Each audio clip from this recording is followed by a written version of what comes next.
इस भाई का नाम है दीपी, भाई दीपी और इनकी पत्नी ज्योति। ये भी संगरूर के रहने वाले हैं। लगभग 2-3 महीने पहले की बात है। इस भाई को भाई दीपी को अचानक से इनके घर में कुछ समस्या इन्हें हुई, किसी ने कुछ करवा दिया शायद से इनके घर के अंदर। तो उस दिन से इस भाई को अजीब अजीब ये भाई हरकतें करना शुरू कर दिया इन्होंने घर में। तो बड़ी अजीब अजीब हरकतें इनकी पत्नी ने बताया, इन्होंने बताया कि ये करते थे उस दिन से घर में। और गली में जाके गालियाँ निकालना, ऐसे ऐसे काम इन्होंने शुरू कर दिए, पहले नहीं करते थे। और उसके बाद ऐसे ही ये करते रहे, चलता रहा। इसके साथ ही ये अपनी पत्नी के ऊपर, इनकी शादी को काफ़ी साल हो गए हैं, 2 बच्चे हैं इनके। लेकिन जब उस दिन से इन्होंने अपनी पत्नी के ऊपर शक करना शुरू कर दिया और अपनी पत्नी को बोलते थे तू रात को कहीं जाती है, तू किसी से मिलने जाती है, अलग अलग बातें उसको बोलते। और ये घर में बहुत परेशान थे। और इनकी पत्नी ने फ़ोन किया एक दिन चर्च के अंदर और इन्होंने बताया कि पास्टर जी ऐसे ऐसे करके बहुत हम लोग परेशान हैं। और जब इन्होंने बताया तो भाई लोगों को इनके घर में भेजा प्रार्थना करने के लिए।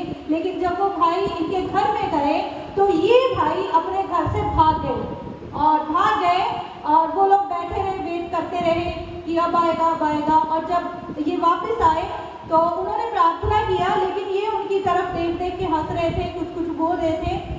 तो इनके ऊपर कोई भी असर नहीं हो रहा था किसी भी बात का, कुछ समझाओ कोई बात नहीं सुन रहे थे। लेकिन वैसे ही ये अपने घर में अजीब अजीब सी हरकतें करते रहे। और उस दिन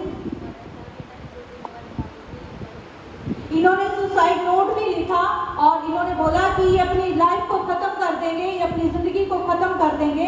लेकिन ये प्रभु का अनुग्रह था, क्योंकि इनके लिए प्रार्थना हो रही थी, परमेश्वर ने इन्हें सुरक्षित रखा। और उसके बाद एक दिन फिर इस बहन ने फ़ोन किया, ये बहुत परेशान थे और इन्होंने भाई को बोला, अपने पति को, कि क्या तुम मुझे चर्च में लेके चलोगे? तो इन्होंने बोला ठीक है, ले जाता हूँ। और उस समय इन्होंने जो इनकी बाइबल थी, बाइबल को फाड़ दिया, पूरी तरह से बाइबल को फाड़ दिया। उसके बाद फिर बोलते हैं कि रुक जाओ, अभी जो हमने पाप किया है उसका पश्चाताप तो कर ले। फिर उसको जोड़ने लगे, पहले फाड़ दिया फिर उसको जोड़ना शुरू कर दिया। और ऐसे ही घर में बड़ी ही अजीब हरकतें कर, लगभग 1 महीना ऐसे ही इन्होंने अपने परिवार को तंग किया, अपने घर में बहुत ज़्यादा ये परेशानी को क्रिएट कर रहे थे। और ये बहन जो इनकी पत्नी है वो बहुत परेशान थी। और एक दिन रात को इन्होंने फ़ोन किया और रात के समय में फ़ोन करके ये चर्च में आए। इन्होंने बोला कि पास्टर जी हम बहुत परेशान हैं और मुझे चर्च में आना है। और ये दोनों चर्च में आए। और उस दिन जब प्रभु के सेवक ने इनके लिए प्रार्थना किया, उस दिन से लेके ये भाई बिल्कुल आज़ाद हैं। अभी अपने घर में कोई भी उल्टी सीधी हरकतें नहीं करते, सुसाइड के लिए अब नहीं जाते, अब धमकी नहीं देते कि मैं मर जाऊंगा, ये कर दूंगा वो कर दूंगा। और अपनी पत्नी के साथ भी अच्छे से रह रहे हैं और अब उनके ऊपर शक नहीं करते, क्योंकि ये सब कुछ इसलिए हो रहा था क्योंकि ये प्रभु से दूर थे और दुष्ट आत्मा इनके ऊपर अटैक कर रही थी। आप देख रहे हैं वो बहन की आंखों में अभी भी आंसू हैं, क्योंकि वो उस परेशानी से होकर गुजरे हैं। लेकिन अब प्रभु का अनुग्रह इनके जीवन। क्या अब आप खुश हैं?